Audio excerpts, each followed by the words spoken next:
Baiklah, selamat malam teman-teman semuanya. Assalamualaikum warahmatullahi wabarakatuh. Waalaikumsalam warahmatullahi wabarakatuh. Waalaikumsalam. Bagaimana kabarnya teman-teman? Untuk hari ini kita kembali lagi di seminar Wiratara dengan penyajinya itu adalah Kak Aulia Somya. Dengan apa materinya? Infografis. Jadi teman-teman, malam ini kita akan belajar infografis dari Kak Aulia. Mohon diperhatikannya, mohon diperhatikan.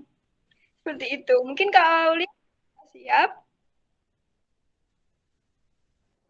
Gimana Kak Aulia? Ya, siap. Oke, Kak Aulia bisa apa menampilkan materinya dan teman-teman silakan menyimak dengan seksama. Silakan Kak.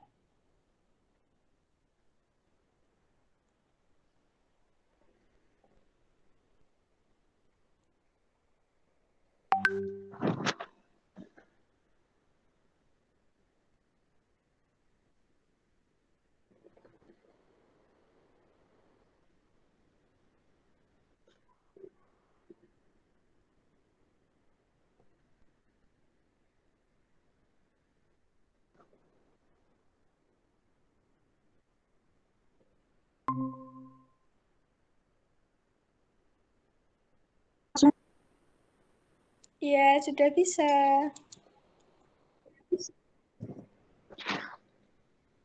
Baik, terima kasih. Assalamualaikum warahmatullahi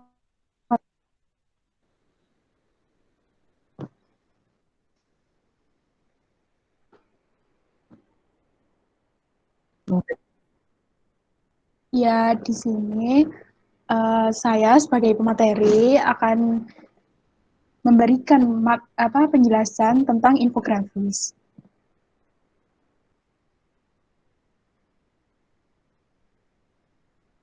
Sebelumnya perkenalkan, nama saya Aulia Somya Ramadina. Saya mahasiswa dari S1 Pendidikan Bahasa dan Sastra Jawa Universitas Negeri Surabaya.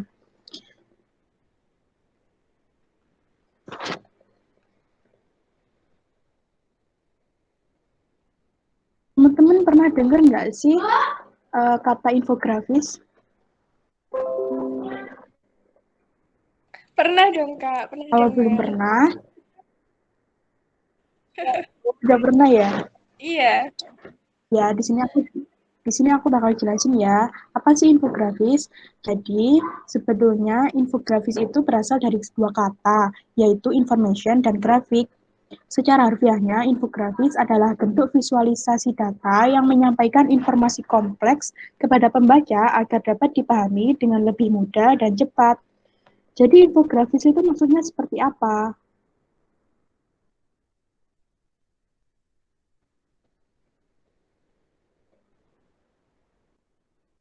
Jadi ini kita punya data, ya data mentah yang belum menjadi informasi apa-apa. Kemudian di sini data itu akan diatur atau di-arrange. Diatur sedemikian rupa, kemudian data tersebut disortir. Disortir itu bisa berdasarkan urutan alfabet, urutan tanggalnya, atau waktu seperti itu. Kemudian setelah data itu disortir, akhirnya dipresentasikan secara visual atau dengan gambar, dengan grafik. Setelah teman-teman tahu apa itu infografis dan punya bayangan seperti apa infografis itu, jadi manfaatnya sendiri yang pertama ada menyampaikan informasi karena keterbatasan ruang, waktu, dan fokus. Jadi dalam satu tampilan presentasi infografis, pembaca itu bisa langsung memahami apa inti dari informasi ini, tidak perlu bertele-tele, tidak seperti berita yang harus di mana pembacanya itu harus membaca kata demi kata begitu.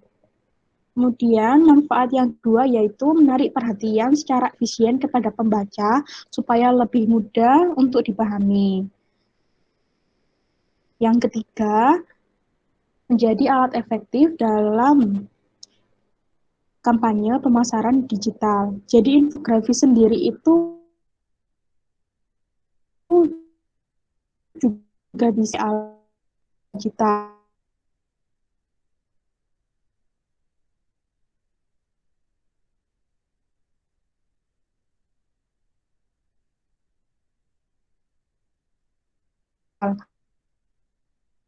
Bisa membuat infografis diperlukan 3 keahlian atau 3 skill, yaitu desain. Tentu saja ini perlu ya teman-teman, ini sudah menjadi dasarnya. Kemudian analisis informasi. Nah, analisis informasi ini kita harus mempunyai kemampuan analisis informasi. Kalau tidak, meskipun gambarnya atau desainnya bagus, infografinya itu menjadi tidak bermakna. Kemudian storytelling. Ini bagaimana cara kita menyampaikan atau memberikan cerita ke pembaca. Nah,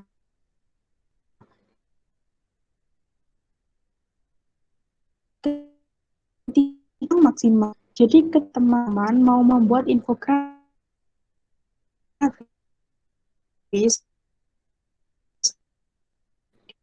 diusahakan untuk mempunyai 3 kemampuan ini dulu. Caranya bagaimana? Caranya terus berlatih dan banyak melihat contoh dari orang lain. Untuk jenis-jenis dari infografis itu ada 3.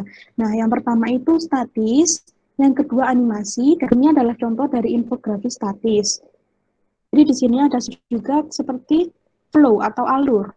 Nah, teman-teman kalau mau lengkapnya bisa lihat ada infografis animasi. Infografis animasi itu, jadi nanti itu infografisnya itu bergerak seperti apa ya? Pokoknya kayak teman-teman. Kemudian yang terakhir itu ada infografis yang ada interaksi antara kita pembuat infografis dengan pembaca. Seperti ini. Ini tuh sebenarnya gambarnya itu bisa itu teman-teman bisa gerak. Terus ini tuh juga bisa dipilih gitu. Kita mau lihat yang ini di sini infografis tentang hantu Nusantara. Ini ada leak, jadi ada genderuwo juga. Nah, ini tuh bisa dipilih kita mau lihat yang mana. Gambarnya juga bisa gerak. Teman-teman yang penasaran bisa langsung dilihat ya di link ini. Kemudian untuk metode infografis, di sini ada yang namanya metode FIRE, yaitu menghasilkan produk infografis yang ideal. Bagaimana sih infografis yang ideal? Yang pertama yaitu fresh atau segar. Jadi informasi yang disampaikan itu segar atau lagi in gitu. Terus yang kedua itu informatif. Yang ketiga ini ada relevan. Ini maksudnya tuh relevan dengan kita gitu. Kemudian yang keempat ini ada entertaining atau menghibur. Dan yang kelima ini berbeda, different. Nah, kita itu harus buat infografis yang kalau bisa itu berbeda dari orang lain. Nah, ini penting, perlu diingat.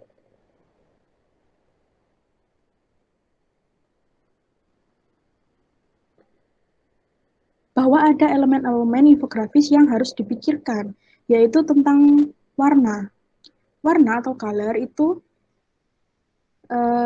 kalau bisa itu kombinasikan 2 sampai 5 warna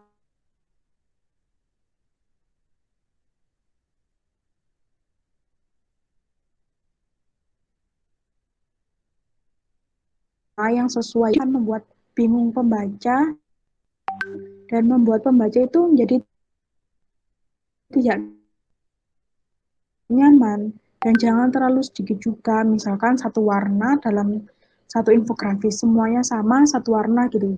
Itu akan membuat bertambah bosan juga. Kemudian yang kedua ada font atau jenis tulisannya itu gunakan 2 sampai 3 font saja. Hindari font yang alay. Jadi gunakan font yang jelas, pilih font yang jelas, pilih font yang infografis persebaran virus COVID-19. Tapi teman-teman gunakan ulang tahun anak-anak, nah itu kan nggak cocok ya. Yang ketiga ini ada icons. Pilih icon yang cocok dengan tema konten. Icon itu jadi simbol. Jadi misalkan kalau virus COVID ya, iconnya ya harusnya misalkan teman-teman ganti iconnya jadi kue gitu.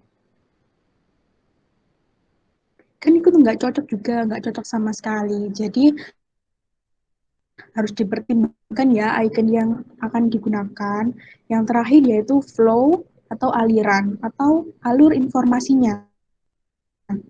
Jadi pahami data yang sudah teman-teman dapat dari survei, kemudian untuk menyajikannya dipikirkan alur informasinya itu seperti apa biar jelas informasinya. Kemudian ketika membuat infografis, kita juga harus mempertimbangkan warna itu mewakili merepresentasikan beberapa hal. Misalkan kalau merah itu merepresentasikan kehangatan, energi, dan agresif. Kemudian kalau kuning itu merepresentasikan intelektual, optimis, ceria, dan lain sebagainya. Begitu juga dengan bentuk. Kalau lingkaran itu dia menggambarkan kesatuan, lengkap, komunitas, atau nasionalisme, aman. Kemudian segitiga itu kekuatan, maskulin. Jadi banyak hal. Oke teman-teman, sekian moderator. Iya, terima kasih Kak Aulia. Ya. Gimana teman-teman untuk materinya? Mungkin dari teman-teman udah jelas atau nanti yang belum ditanyakan ke sesi pertanyaan ya. Sebelum ke sesi pertanyaannya, izinkan saya mau bertanya ke Kak Aulia. Gak apa-apa ya Kak Aul?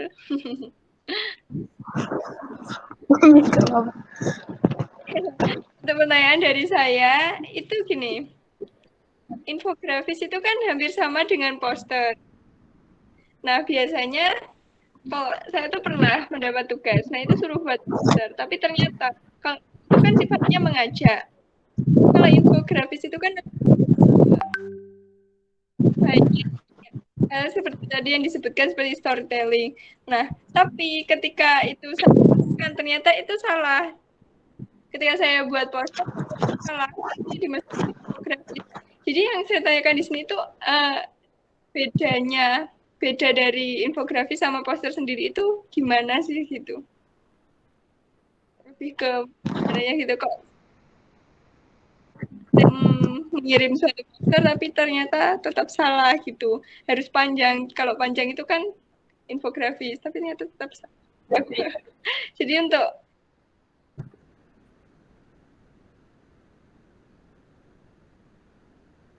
penjelasan gimana? Yang bagus banget. Grafik itu dia kan ada grafik, kemudian dia juga itu atau flow ya, atau ada alurnya gitu. Nah, jadi tiap grafik itu nanti dia menjelaskan tentang sesuatu gitu, ada storytellingnya atau narasi atau cerita gitu ya. Nah, kalau bisa di infografis itu pembaca itu bisa paham apa yang kita muat dalam infografis itu. Nah, infografis itu kan umumnya itu kayak informasi gitu ya. Nah, kalau poster itu iya poster memang ada yang informasi gitu, ada juga kan poster yang seperti mengajak gitu. Nah, mungkin itu sih kalau dari saya perbedaannya. Kalau di poster mungkin lebih jarang narasinya itu storytellingnya itu nggak harus yang panjang gitu. Kalau di infografis kan memang ada tuh storytellingnya, ada narasinya agar pembaca itu bisa mengerti. Seperti itu dari saya. Apakah bisa diterima Kak Risa atau ada yang mau ditanyakan lagi? Iya, bisa sih. Itu dulu sih dari saya. Baik, sesi pertanyaan. Saya buka 3 pertanyaan. Teman silakan yang mau bertanya, silakan raise hand. Mungkin ada yang tanyakan?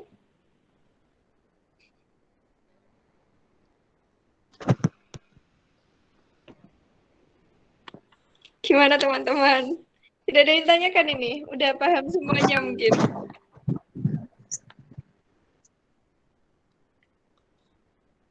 Jadi Mas ya silakan.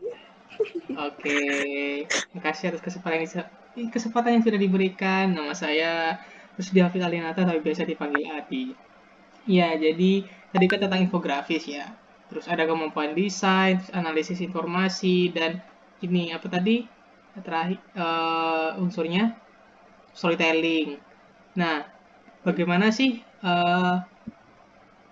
apa ya cara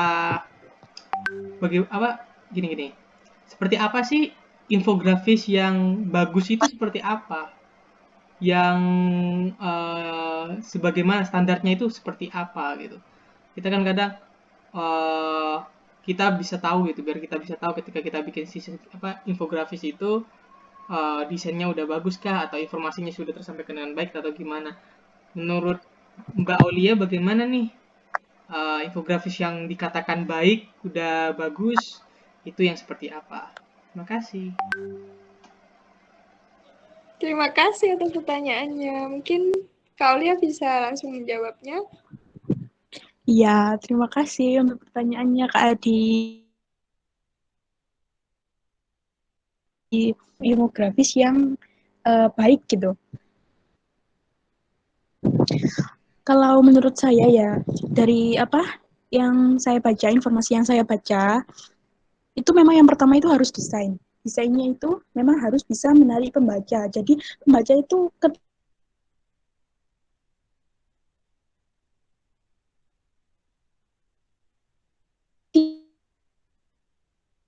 ketika melihat pertama pemilihan tadi ada warna, ada font, ada apalagi tadi ada icon. Nah, itu juga bisa dipertimbangkan biar infografisnya itu terlihat menarik gitu.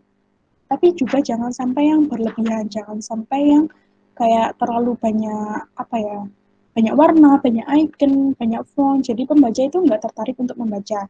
Kemudian dari segi informasinya itu, kalau bisa itu sebelum informasi itu dimasukkan dalam infografis, informasinya itu harus kita analisis dulu.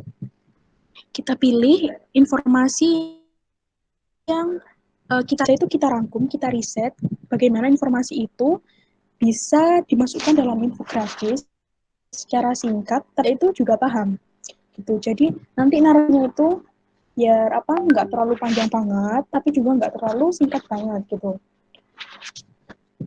Biar nyenti itu nggak bosan gitu bacanya. Kalau tulisannya banyak atau narasinya banyak, itu sama aja kan kalau apa pembacanya itu kayak baca berita gitu. Kan infografis tujuannya itu bentuk visualisasi data, bentuk visualisasi dari berita itu. Jadi harus ada apa ya keseimbangan dari desainnya, terus isi informasinya, sama dari narasinya itu tadi. Itu sih menurut saya. Apakah bisa diterima Kak Adi atau ada yang mau ditanyakan lagi?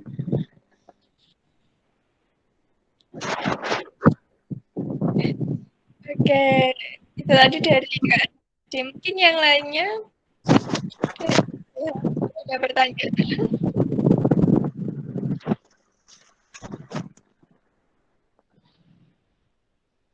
Mungkin belum ada ya, teman-teman. Kalau gitu saya lagi ya mau bertanya Kak Aulia. Iya, Kak Risa boleh. Itu infografis, biasanya kan kita pakai aplikasi. Nah, dari Kak Aulia sendiri tuh kalau yang masih pemula atau yang jarang bisa desain atau belum bisa mungkin itu pakai aplikasi apa mungkin yang bagus gitu. Iya, apa?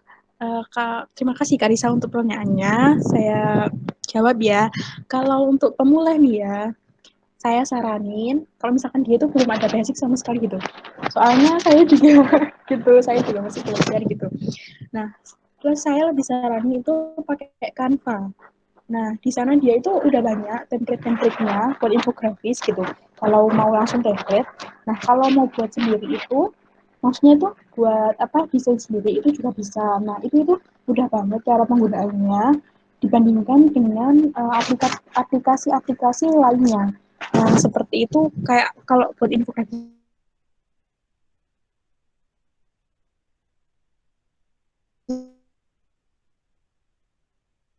itu bisa diisi aplikasi yang apa ya paling digemari gitu dari sekian aplikasi yang bisa buat untuk menunjang membuat infografis gitu. Dari yang saya baca, Canva ini masih ada di tingkat atas untuk aplikasi yang bisa digunakan untuk membuat infografis. Itu buat pemula bisa, buat yang profesional juga bisa. Sekian dari saya, Kak Lisa. Iya, terima kasih atas jawabannya. Dari teman-teman tidak ada lagi mungkin?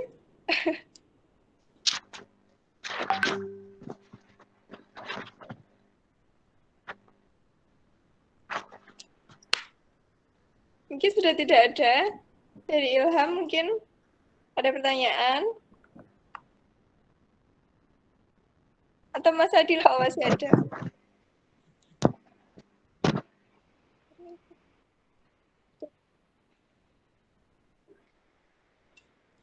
Nah, nggak ada mungkin. Kalau memang sudah ada, Ilham silakan. Tadi mau bicara.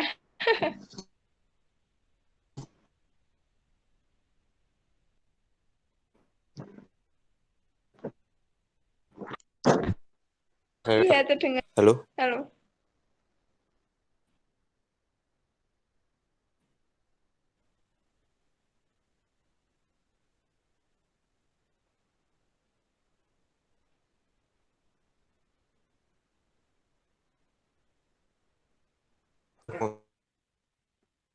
Bentar. Oh, istilahnya maksudnya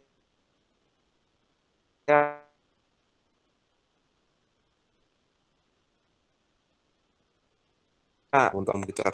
Soalnya saya agak kurang paham lagi masalah itu. Terima kasih.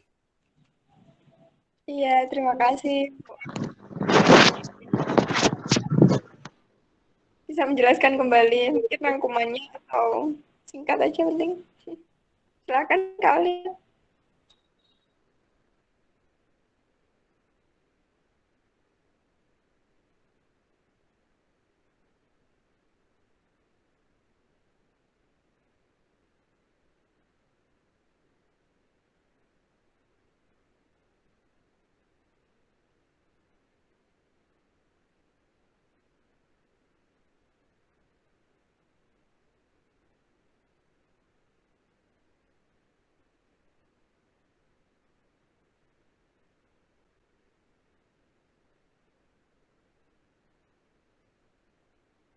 Apa ya?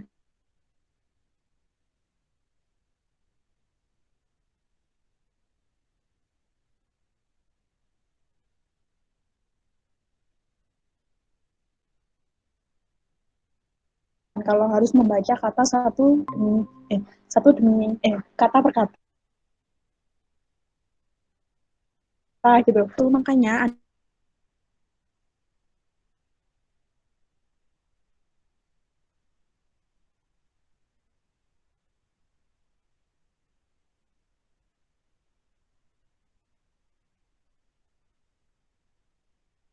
infografis, ada grafis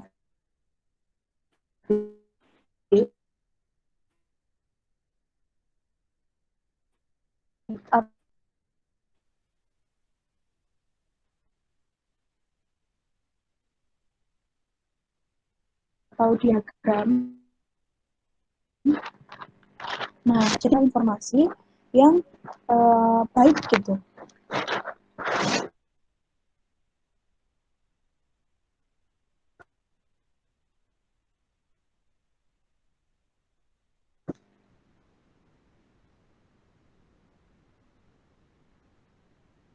Seperti itu. Ini gambarnya Aulia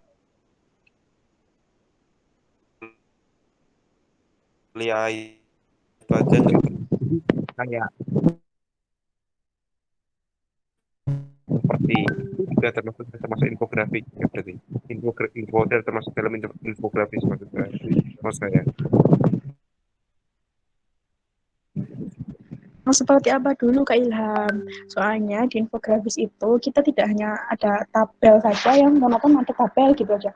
Enggak, tapi kita juga ada gambar-gambar, ada icons, terus ada narasinya juga. Maksudnya itu ada cerita gitu, cerita atau penjelasan dari informasi itu tadi. Jadi tidak hanya dalam bentuk tabel gitu, tabel aja gitu. Enggak gitu infografisnya itu. Seperti itu Kak Ilham. Oh iya, siap-siap. Berarti ada beberapa persyaratannya untuk dikatakan sebagai infografis seperti itu ya. Iya, benar Kak Ilham. Siap-siap, terima kasih. Sudah jelas semuanya. Apakah ada tambahan dari lainnya mungkin?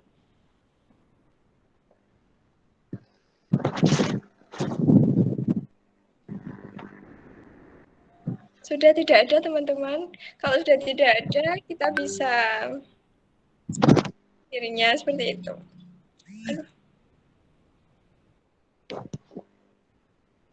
Saya beri kesempatan sekali lagi. Mungkin ada yang masih ditanyakan dari teman-teman. Bisa langsung ditanyakan ke Kak Aulia sebelum kita akhiri.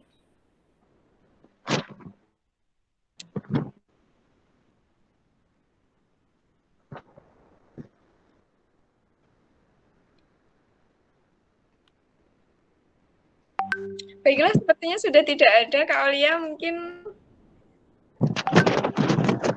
Kak bisa untuk menutup materinya.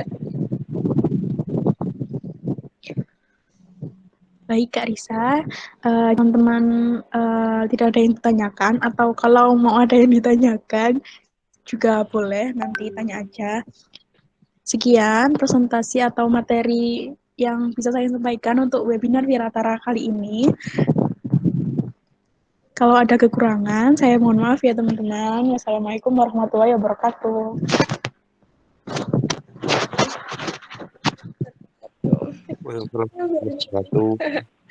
Jadi itulah tadi teman-teman materi dari Kak Aulia tentang infografis. Mungkin teman-teman juga sudah paham gimana apa fungsi dari infografis sendiri. Terus kemudian tadi juga dijelaskan kalau kita masih pemula kita bisa pakai aplikasi Canva seperti itu.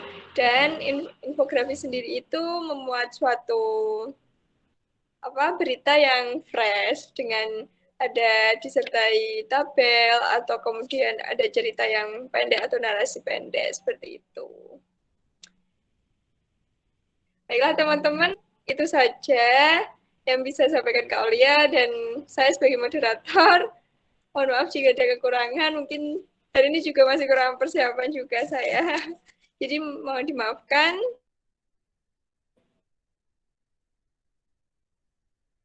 Sekian dari saya. Waalaikumsalam warahmatullahi wabarakatuh. Terima kasih.